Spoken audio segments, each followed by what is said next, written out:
देश में धर्मेंद्र प्रधान को लेकर सियासत तेज हो रही है, शिक्षा को लेकर गंभीर सवाल खड़े हो रहे हैं, तो वहीं उत्तराखंड की राजधानी देहरादून में भी कांग्रेस मुखर हो गई है। और आप देख सकते हैं ये सीबीएसई का हेड ऑफिस है और दरवाजे भी यहाँ के बंद हो चुके हैं। साफ तौर पर देखा जा सकता है कि जिस तरीके से विरोध देश भर में हो रहा है और उत्तराखंड की राजधानी देहरादून में भी हो रहा है। दसमाना साहब, आज आप सीबीएसई के दरवाजे के बाहर खड़े हैं, दरवाजे बंद हो गए हैं, क्या है मामला? शिक्षा व्यवस्था के साथ जिस प्रकार का खिलवाड़ भारतीय जनता पार्टी की सरकार ने किया, नरेंद्र मोदी की सरकार ने किया और धर्मेंद्र प्रधान ने तो पूरा पलीता लगा दिया।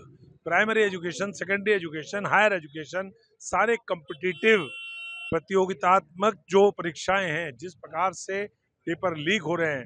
नीट ने तो लाखों बच्चों का दिल तोड़ दिया। 24 लाख बच्चों ने नीट की परीक्षा दी, डॉक्टर का सपना लेकर के कि डॉक्टर बनेंगे, और एक सेकंड में उनका सपना चकनाचूर हो गया। अरबों खरबों रुपए कमा लिए बीजेपी के नेताओं ने दलाली करके, पेपर लीक करके। और सीबीएसई ने तो कमाल ही कर दिया। मतलब अब किस पे भरोसा करेंगे लोग?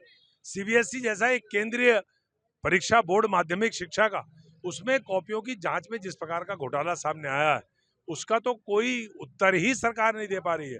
प्रधानमंत्री मौन है।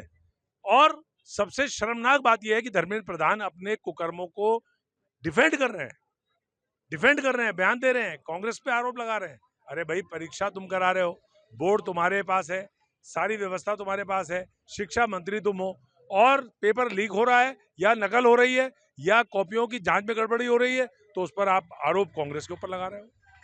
सर, केंद्र सरकार कह रही है कि हमारी जो शिक्षा नीति है वो बहुत पारदर्शी है, उसमें कोई भी ऐसा मामला नहीं है। लेकिन कांग्रेस लगातार भाजपा सरकार पर हमलावर है और उनके पास कोई मुद्दा नहीं है।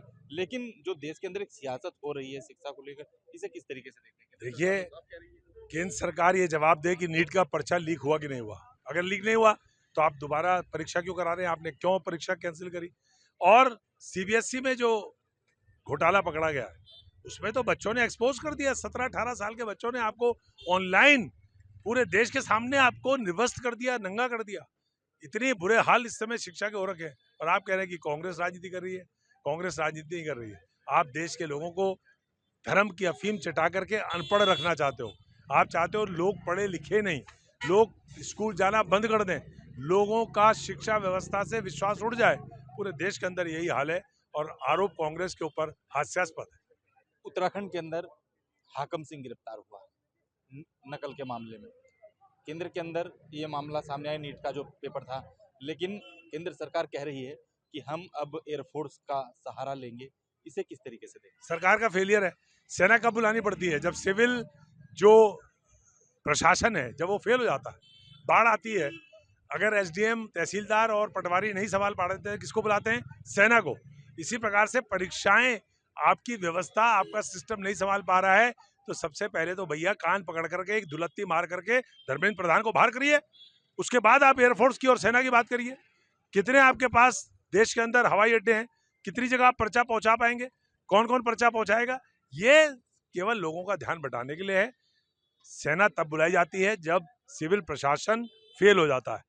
सरकार ये मान रही है कि हम फेल हो गए। तो देखिए, सूर्यकांत धस्माना साहब हमारे साथ मौजूद थे, जिन्होंने साफ तौर पर कहा है कि जो केंद्र में जो सरकार है वह अपने नेताओं को हटाए, क्योंकि जिस तरीके से शिक्षा में मामले सामने आए हैं, धर्मेंद्र प्रधान पर लगातार आरोप लग रहे हैं, प्रत्यारोप लग रहे हैं। और यहाँ पर सीबीएसई के हेड ऑफिस के सामने कांग्रेस धरना दे रही है। कांग्रेस का साफ तौर पर आरोप है कि भाजपा के जो नेता है, जो शिक्षा देख रहे हैं धर्मेंद्र प्रधान, उनका निष्कासन होना चाहिए।